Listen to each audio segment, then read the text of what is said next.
Teman-teman, saya mau memperkenalkan ini air ketumbar untuk menolong orang yang darah tinggi supaya tidak menjadi stroke. Karena kalau sudah stroke repot, bakalan jadi cacat seumur hidup. Teman-teman, cara bikinnya, ketumbar 2 sendok diseduh air panas 20 menit. Nah, itu nanti bisa diminum, tapi perut kosong. Ini khasiatnya, ini sudah nyata. Saya sudah buktikan sendiri. Biasanya saya kalau capek atau stres, sering sakit kepala, tekanan darah saya naik. Sejak minum ini tiap pagi, tidak ada pusing-pusing lagi.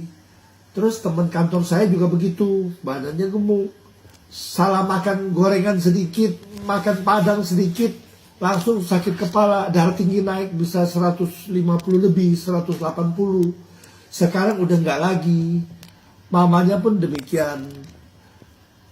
Diperiksa di dokter 190.